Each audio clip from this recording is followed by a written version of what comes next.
JDU के वरिष्ठ नेता मंसूर आलम को डिप्टी सीएम ने सम्मानित किया है, जिसको लेकर मंसूर आलम के साथ साथ उनके समर्थकों में काफी खुशी है। मंसूर आलम कहा कि सिवान को उद्योग के साथ साथ शिक्षा के क्षेत्र में भी काफी विकसित करना है।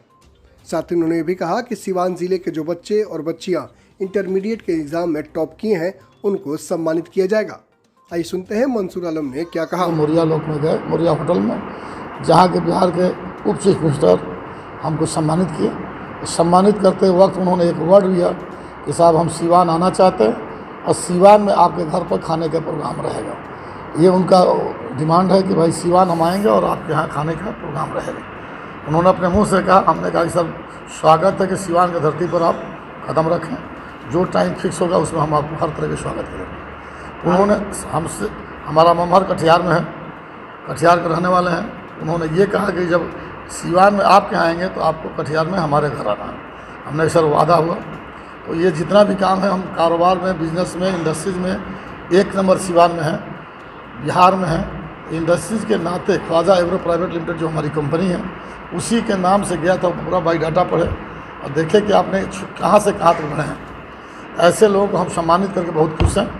इस नाते हम चाहते हैं कि आपके सिवान हमारे, ताकि सिवान में इंडस्ट्रियल हब हो, इंडस्ट्रीज बैठे, कृषि उद्योग बैठे, कृषि पर ज़्यादा से ज़्यादा काम किया जाए। हमारी सरकार का उपलब्धि, हमारे नीतीश कुमार की जो सोच है 7 निश्चय, उस पर भी हम लोग काम करें बढ़िया से। शिक्षा पर उनका ज़्यादा जोर है कि शिक्षा पर हो। तो हमारे विजय चौधरी मंत्री हुए हैं, बहुत उम्मीद है कि हमारे बिहार में तो शिक्षा बढ़ेगा ही बढ़ेगा, लेकिन सिवान में उनका स्पेशल निगाह होगा। विजय चौधरी शिक्षा मंत्री का भी हम प्रोग्राम लेंगे, शाहनवाज उद्योग मंत्री का भी प्रोग्राम लेंगे।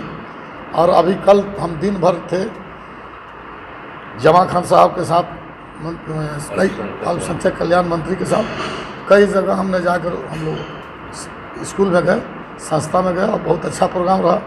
देखने के पता चला कि शिक्षा में जो इज्जत है, प्रतिष्ठा है, हम कितना बड़ा उद्योगपति हो गए लेकिन वो प्रतिष्ठा नहीं है जितना शिक्षा में है। तो हमारा रुझान है कि शिक्षा के लिए जो भी करना हो हम प्रॉपर्टी, ज़मीन सब देंगे, लेकिन शिक्षा का काम हम सिवान में जितना हो सकता है हम बढ़ाएंगे। और वो पश्चिमी क्षेत्र जैसे हमको सम्मानित उप चीफ मिनिस्टर किए हैं, उसी तरह हम कंपनी उस बच्चों को रिजल्ट जिसका आया है 1 से 10 तक का, उस सबको हम सम्मानित करना चाहते हैं। ये सम्मानित करने के एक समय फिक्स होगा और उन लोग को हम सम्मानित करेंगे। साथ साथ था और सचमुच यह जो है अभूतपूर्व क्षण था जबकि बिहार के तारकिशोर प्रसाद उप मुख्यमंत्री ने मंसूर साहब को, हम लोग भी मंसूर साहब का जो सपना है, जो ड्रीम है, उसमें कदम से कदम मिलाकर हम लोग चलते हैं। और इन्होंने इंडस्ट्री के साथ साथ शिक्षा को चुना है और शिक्षा के साथ साथ ये चाहते हैं कि सिवान में ही नहीं बिहार में भी अमन कायम हो।